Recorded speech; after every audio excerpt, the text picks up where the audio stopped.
Road રસ્તાની હાલત આવી છે, પણ અમારા બિચારા ધારાસભ્ય બહુ ભોળા, બહુ એટલે બહુ ભોળા. બિચારા નીકળે નહીં બહાર, અને નીકળે બે વેત અધર હાલતા હોય, એ રોડે અડે જ નહીં, ખબર પડે ને કેવા રોડ છે. બે પ્રતિનિધિ રાખ્યા હે, એ પ્રતિનિધિ 4 વેત અધર હાલે અને પાછા રાઈતે હાલે.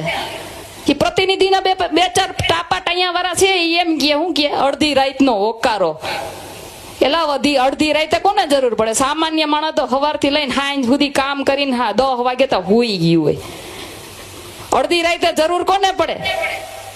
ડ્રગ્સ વેચવા વાળાને પડે, દારૂ વેચવા વાળાને પડે, રાતે ન્યુસન્સ ફેલાવવા વાળાને પડે ને. અને પાછા એનું ગર્વ લે અડધી રાતના ઓકારા. હવે હાલતી ના થાવ, હાલતી ના.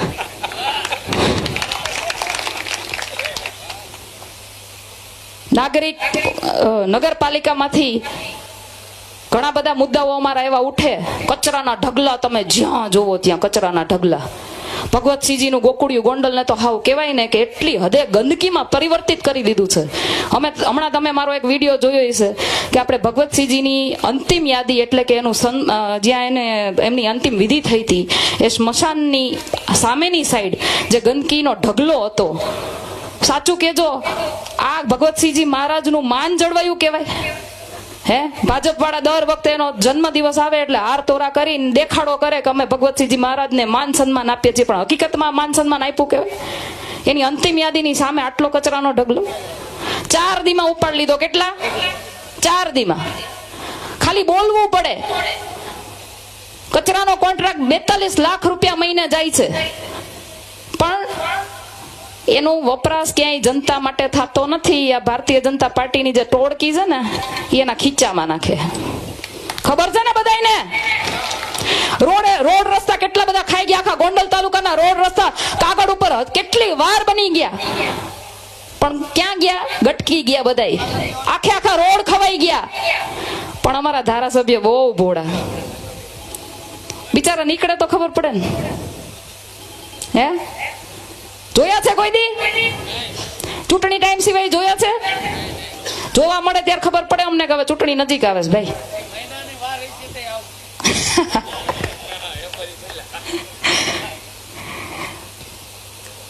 ગટર અહીંયા છે ને, ભગવતસિંહજી મહારાજે બુગદા બનાવેલા છે. બુગદાની અંદર એટલી ગંદકી, વાત જવા દો. કરોડો રૂપિયાના ખર્ચે અહીંયાની ભારતીય જનતા પાર્ટીએ અધિકારીઓ સાથે મળીને ગ્રાન્ટો ખર્ચી, ફિલ્ટર પ્લાન્ટો મૂક્યા, પરંતુ એકેય ચાલુ નથી. આ ગટરના તમામ પાણીઓ નદીમાં ભળે, કેમિકલ વાળા પાણીઓ નદીમાં ભળે. લાલ પાણી, કાળું પાણી, પીળું પાણી, લીલું પાણી. સ્વચ્છ પાણી માટે મારી માતાઓ બહેનો વલખા મારે, પણ અમારા ધારાસભ્ય બહુ ભોળા, બહુ ભોળા. બિચારા નીકળે તો ખબર પડે ને. 2 પ્રતિનિધિ રાખાસ. અડધી રાતનો હોકારો છે, એક મોટો પ્રતિનિધિ ને એક નાનો પ્રતિનિધિ. અડધી રાતનો હોકારો, પણ અડધી રાતે ડ્રગ્સ દારૂ વાળાને જ કામ આવે. હોસ્પિટલની અંદર મને પોતાને અનુભવ થયો છે. હમણાં મારી ઉપર હુમલો થયો, હોસ્પિટલે ગઈ, સીટી સ્કેનનું મશીન નહીં, બોલો. 2.5 લાખની વસ્તીની અંદર એક સિવિલ હોસ્પિટલ છે. એ હોસ્પિટલની અંદર ન તો સારા ડોક્ટરો છે, ન તો સારા મશીનો છે. અને પાછા કે અમારા ગોંડલમાં બહુ શાંતિ છે. શાંતિ જોઈ ને, અહીંયા નથી તમારા હોસ્પિટલમાં ક્યાંય કોઈની સારવાર થતી નથી, પોલીસ તંત્ર કોઈના કેસ લેતા. પછી કે અમારા ગોંડલમાં બહુ શાંતિ છે, પણ લોકોની પીડા અહીંયા નીચે શું છે એ તો તમને ખબર જ નથી. ફરી એકવાર કહું છું કે અમારા ધારાસભ્ય બહુ ભોળા, બહુ ભોળા. નીકળતા જ નથી, ખબર જ નથી. નીકળે તો 2 વેત ઊંચા હાલે. શું કરવું કયો? આ પીડા કોને કેવા જાવી? કોંગ્રેસે પણ આજ સુધી વિપક્ષ તરીકેની ભૂમિકા નિભાવી નથી. લોકોને બહુ આશા છે કે અમને કંઈક એવો મજબૂત પક્ષ મળે. હું ગોંડલના તમામ ગામડાઓની વચ્ચે જાઉં છું, લોકોની વચ્ચે જાઉં છું. લોકોને એવી ઈચ્છા છે કે અમને કોઈ સારો નેતા મળે, મજબૂત માણસ મળે, અમારો અવાજ ઉઠાવવા વાળો કોઈ માણસ મળે. ડરના માયરા બહાર નથી નીકળતા. આજે પણ હું તમને કહું છું કે અહીંયા મને એવું લાગ્યું કે ઓછી સંખ્યા છે, પણ મીડિયાના માધ્યમથી ઘણા બધા લોકો જોતા હશે ને, એ બધા પાછા ફોન કરીને મને કહે, બેન તમે સાચું બોલ્યા ને સારું બોલ્યા. મારા હાડા ષડયંત્ર કરે. વિચાર તો કરો, આપણે એના ભ્રષ્ટાચારને ખુલ્લા પાડીએ ને તો ષડયંત્ર કરે. અરે તમારા જેવા ડરપોક દાજ સુધી જોયા નથી. માઈ કાંગલી ના આટલા નમાલા હે? માણા એમ કે ભાઈ હાલો અમારાથી ક્યાંક ભૂલ થઈ ગઈ છે તો અમે તમારો પ્રશ્ન સોલ્વ કરી દઈએ, તમે અમારું ધ્યાન દોર્યું છે તો અમે તમારો પ્રશ્ન સોલ્વ કરી દઈએ. એના બદલે આપણે લોકો જનતાનો અવાજ ઉઠાવ્યા જઈએ, જનતાની પીડાને વાચા આપવા જઈએ તો મારા હાડા ઓલા બુટલેગરો પાસે પૈસા દઈને હુમલા કરાવે. તમને તો એમ હશે ને કે અમે બી જાહું. અરે આ વખતે તમારા ઘા ખાલી ગયા ભાઈ, આ વખતે તમારો મેળ નથી આવવાનો. આ વખતે તમે જે વિચાર્યું છે એ નથી થવાનું. અને આ હિંમત અમને ક્યારે મળે છે? આ હિંમત અમને ત્યારે મળે છે કે અમે ગ્રાઉન્ડ ઉપર જઈએ છીએ, ગોંડલની જનતાને મળીએ છીએ અને ગોંડલની જનતાની પીડા જાણીએ છીએ, અને એટલા માટે અમને હિંમત મળે છે. અમને ખબર છે કે ગોંડલની જનતા કઈ રીતની પીડા સહન કરે છે, એને ક્યાંય ન્યાય નથી મળતો. ખાસ કરીને આજે આપણે ખેડૂતોની વાત કરીએ તો આમાં કેટલા લોકોએ મગફળી કેન્દ્રે મફત ટેકાના ભાવે મગફળી આપવા કેટલા લોકો ગયા હતા? હાથ ઊંચો કરજો. 1.5 મણ મગફળી દઈ દીધી હે ને? 2 મહિને પૈસા એવા. જો આ ભાઈ કહે છે પૈસા આવ્યા વીઘે 3520 રૂપિયા. કેટલી જમીન લીધી તમે બીજી?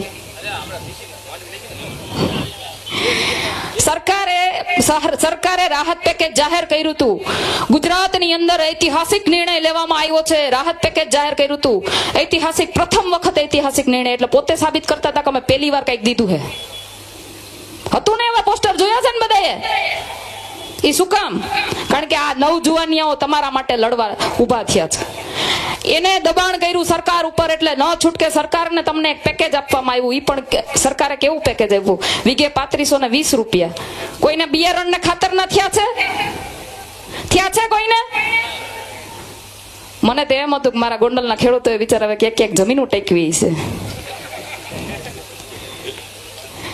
ખેડૂતો ફોર્મ ભરવા જાય તો એની પાસેથી પૈસા લેવાના, ખેડૂતો મગફળી વેચવા જાય તો એની પાસેથી મગફળી લઈ લેવાની, ખેડૂતો ખાતર લેવા જાય તો બ્લેકમાં ખાતર મળે, ખેડૂતો જ્યાં જાય એની પાસે એના ઉપર કડદો કરવામાં આવે, ખેડૂતોને બધી જ રીતે લૂંટવામાં આવે, ગરીબ સામાન્ય લોકોને બધી જ રીતે કહેવાય ને કે એનું શોષણ કરવામાં આવે. પણ અમારા ધારાસભ્ય બહુ ભોળા, બહુ ભોળા ભાઈ. નીકળે તો ખબર પડે ને. 2 પ્રતિનિધિ રાખ્યા. અહીંયા અમારા પ્રતિનિધિ રાજ જ હાલે છે ને? જ્યાં જોવો ત્યાં પ્રતિનિધિ રાજ જ હાલતું હોય. અડધી રાતનો ઓકારો ભાઈ, કઈ વાંધો નહીં, ધીમે ધીમે બધું ફરશે. અને આ અડધી રાતના ઓકારા ગોઈતા નહીં જડે. અને આજે ને બધાને ઓલા ડ્રગ્સ ને દારૂ વેચવા વાળા ને ઈ બધાને કાઢવા માટે પેલા તો તમારે તમારા મત રૂપી પરિવર્તન લઈ આવવું પડશે. હું સમજુ છું કે તમને અમારી પાસે ખૂબ આશા છે, પણ એ આશાને જીવંત રાખવા માટે ક્યાંક ને ક્યાંક તમારે તમારી જવાબદારી નિભાવવી પડશે. આજ અમે તમારો અવાજ બની, તમારી પીડાને વાચા આપી અને અમે અમારી જવાબદારી જેવી રીતે નિભાવીએ છીએ એવી જ રીતે તમારે મતરૂપી આશીર્વાદથી અમને આગળ કરી અમને સત્તામાં બેસાડી તમારી જવાબદારી તમારે નિભાવવી પડશે. ત્યારે અમે આવા અડધી રાતના ઓકારાઓને છે ને દેખાડી દેવું કે તમારી ઓકાત શું છે, દેખાડી દેવી છે ને. હા બસ એમ, આ તાકાત છે મારી. પ્રવીણભાઈ, બ્રિજરાજભાઈ, તમે એમ કહો ને કે જિગીશાબેન ને બીક નથી લાગતી ને એનું કારણ અહીંયા બેઠા છે ને બધા છે. હું ગમે ત્યારે કહું કે ભાઈ મારા જરૂર છે, ભાઈ તમે આવો, મને કોઈ પૂછતું નથી કે બેન તમારું શું કામ છે, તમે બેન જ્યાં કહેશો ત્યાં અમે ઊભા છીએ, એવું કહેવા વાળા અહીંયા બેઠા છે. અને એના લીધે હું ક્યારેય ડરવાની નથી. એ મારી તાકાત છે. છેલ્લે મારે એટલું જ કેવું છે કે આ નવજુવાનિયાઓ છે, આજ સુધી 30 વર્ષથી અહીંયા ભાજપની સરકાર હતી. જોકે ગુજરાત આખામાં ભાજપની સરકાર 30 વર્ષથી છે. તમે દીધું તો બધું દઈ દીધું એવું ભાજપનું રાજ કે એને ખબર પડી ગઈ કે હવે આ લોકો આરે આપણે ગમે એવું કરશું, આ લોકો છેલ્લે આપણને જ વોટ આપવાના છે, આપણને જ મત આપીને જીતાડવાના છે. પરંતુ છેલ્લા કેટલાક સમયથી એવું ચાલી રહ્યું છે કે આપણે વોટ આપવા નથી, પરંતુ આપણી પાસે વિકલ્પ નથી. આ નવજુવાનિયાઓ તમારા માટે વિકલ્પ બનીને આવ્યા છે અને આ મોકો કોઈએ ખોવાનો નથી. કોણ છે મારી હારે હાથ ઊંચો કરીને કેજો, આ પરિવર્તનની લડાઈમાં કોણ છે મારી હારે હાથ ઊંચો કરીને કહેજો. આ પરિવર્તન લાવવાનું છે ને? તમે તમારી જવાબદારી નિભાવશો ને? આ દીકરી ઉપર જે હુમલો થયો છે એનો બદલો લેશો ને? આ સ્થાનિક સ્વરાજની ચૂંટણીમાં, આ વિધાનસભાની ચૂંટણીમાં આ બદલો લેવાનો છે ને? રમેશભાઈ ધડુકને થોડાક સમય પહેલા મેં કીધું હતું કે આવા ગુંડા તત્વોને, લુખ્ખા તત્વોને, જમીન માફિયાઓને, બુટલેગરોને તમે ટિકિટ ન આપતા. શું ખોટું કીધું તું? મને ત્યારે બંધ કરવાની વાત કરતા હતા, પણ મેં શું ખોટું કીધું તું કયો? 15 દીમાં સાબિત કરીને દેખાડી દીધું. મારે રમેશભાઈ ધડુકને આ મંચ ઉપરથી કેવું છે કે હવે તો સમજી જજો બપલિયાઓ. માનીએ છીએ કે તમારા છોકરા ઉપર હુમલો થયો તો, તમે એની ટિકિટ માંગવા ગયા હતા ત્યારે, નાની ટિકિટ કાપવા ગયા હતા ત્યારે, પણ તે દી તમારી ભેગું કોઈ ઊભું નહોતું. આજ અમે તમારી ભેગા ઊભા રહેવું ભાઈ. અને એમ છતાંય હું તો એમ કહું છું કે એના દીકરા માટે અવાજ નથી ઉઠાવી કે આપણી માટે ઉઠાવી શકશે? અને આવા આપણા સમાજના આગેવાનો હોય. એટલે હવે આ પબ્લિક સમજી ગઈ છે, હવે આ જનતા સમજી ગઈ છે, અને હવે આ કંટાળેલી જનતા હવે તમને જાકારો આપશે એવું મને અહીંયા દેખાય છે. હું ગોંડલની અંદર જ્યારે જે ગામમાં જાઉં છું, લોકોની પીડા સાંભળું છું, લોકોનું કહેવાય ને કે એનો જે ડરનો માહોલ છે એ જોઉં છું. લોકો એમ કે છે કે બેન અમે તમારી હારે છીએ, તમે ટેન્શન ન લેતા, પણ હામાં નહીં હાલીએ. એનું ક્યાંક ને ક્યાંક કારણ એવું છે કે પોલીસ તંત્ર એના ઈશારે કામ કરે છે ને. અહીંયા પોલીસ કોઈ નહીં લે છે ફરિયાદ. અહીંયા પાછળ બધા ઉભા છે પોલીસ વાળા, બધાને હું કહું છું જોજો આ પીડા જનતાની છે, સાંભળી લેજો તમે બધાય. આ પોલીસ વાળા અહીંયા કેટલા ઉતાર્યા છે? લગભગ 50-60 જેવા તો ઉતાર્યા છે. વધારે છે ને? હે, આ બધાને કહેવા માંગુ છું, આ જનતાની પીડા છે, તમે સુધરી જજો, નકર આ બધા જાહે ને જેદી તેદી તમને તકલીફ થવાની છે. આ જનતાનો ગુસ્સો તમારી ઉપર એટલો જ વરસવાનો છે. એટલે ધ્યાન રાખજો. તમને પગાર મળે ને જનતાની સેવા માટે મળે, જનતાની રક્ષા માટે મળે. તમને કોઈ નેતાના ઘેરેથી પગાર નથી જતો ભાઈ. પણ હવે આમાં એવું છે ને કે આપણા ધારાસભ્ય બહુ ભોળા પડે છે.